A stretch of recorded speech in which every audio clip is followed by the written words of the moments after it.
ఎందుకంటే డెవలప్మెంట్ అనేది IT companies లో ఎవరు ప్రభుత్వాన్ని అదే ఎవరెవరికి ఎక్కువ డెవలప్మెంట్ చేస్తున్నారు, ఎవరైతే చేయట్లేదు అన్నది మేము ఎంప్లాయీస్ కాబట్టి మాకు తెలుస్తుంది. అగ్రికల్చర్ గా వ్యవసాయం చేసుకున్న వాళ్ళకి మాత్రం కేటీఆర్ ఏం చేయలేదని చెప్పేసి వాళ్ళ వైపు నుంచి వాళ్ళు మాత్రమే ఓట్ చేయలేదని, ఇప్పుడు చుట్టుప్రక్కల గ్రామాలు ఏవైతే ఉంటాయో వాళ్ళకి చేయలేదని చెప్పేసి వాళ్ళు దీన్ని పొయిటరీ చేశారు తప్ప ఒక ఐటీ పరంగా ఒక సిటీ అనేది డెవలప్మెంట్ అవ్వాలనే దానికి బెస్ట్ అని చెప్పుకోవచ్చు. బికాజ్ నేను ఆంధ్రప్రదేశ్ అమ్మాయిని, బట్ హైదరాబాద్ లో కేటీఆర్ కి బికాజ్ ఎందుకు సపోర్ట్ చేశారంటే ఇప్పుడు చుట్టుప్రక్కల ఉన్న హైదరాబాద్ కాబట్టి విజయవాడ కావచ్చు, లేకపోతే రాజమండ్రి కావచ్చు, ఈ పక్కన ఎల్లూరు, ఈ టైప్ ఆఫ్ అన్ని సిటీస్ వాళ్ళందరూ హైదరాబాద్ లోనే ఉంటున్నారు. వాళ్ళందరికీ జాబ్స్ అన్ని ఎలా అంటే డెవలప్మెంట్ అనేది ఐటీ ఉంది కాబట్టే కదా.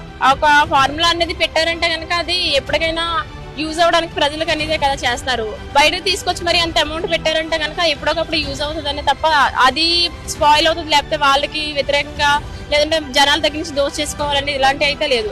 అలా అయితే ఇంత కంపెనీస్ వచ్చి మనకి ఇంత డెవలప్మెంట్ అయితే అవ్వదు కదా. ప్రెసెంట్ ఐటీ అయితే కనుక నాకు తెలిసినంత వరకు ఏం లేదు. బట్ ఇప్పుడు రిక్వైర్మెంట్ ఏంటంటే నాన్ ఐటీలో అన్నిట్లో ఉన్నాయి తప్ప కేటీఆర్ ఉన్నప్పుడు అయితే కనుక డెవలప్మెంట్ అనేది ఉండేది. లైక్ కంపెనీస్ డెవలప్మెంట్ అవ్వడం కానీ, ఇన్ఫోసిస్ కానీ, ఈ టైప్ ఆఫ్ కంపెనీస్ అన్ని బాగానే ఉండేది. ఇప్పుడు సిచ్యువేషన్ ఏంటంటే రేవంత్ రెడ్డి మనకి డెవలప్మెంట్ ఐటీ సైడ్ అయితే ప్రెసెంట్ లేదు. వేరే ఆఫ్రికన్ కంట్రీస్ కానీ ఈ కంట్రీస్ కానీ ఎక్కువ తీసుకునే ఛాన్స్ ఉంది. మైండ్ స్పేస్ లో కావచ్చు, మనకి ఐటీలో కావచ్చు, ఎక్కడైనా డిఎల్ఎఫ్ లో కావచ్చు. కానీ నాకు తెలిసిన వరకు అయితే ప్రెసెంట్ లేదు. బట్ నెక్స్ట్ జనరేషన్ కి ఒకవేళ మళ్ళీ కేటీఆర్ వచ్చే ఛాన్స్ ఉంటే కనుక కంపెనీస్ కానీ ఐటీ కానీ డెవలప్మెంట్ అయ్యే ఛాన్స్ ఎక్కువ ఉంటుంది. అంటే మా యూత్ కి ఎంప్లాయీస్ కి అయితే. సో ఇప్పుడు మా సైడ్ కూడా అక్కడ ఆంధ్ర సైడ్ లేదు కాబట్టి అందరూ ఆపర్చునిటీస్ అన్ని హైదరాబాద్ చూసుకుంటున్నారు.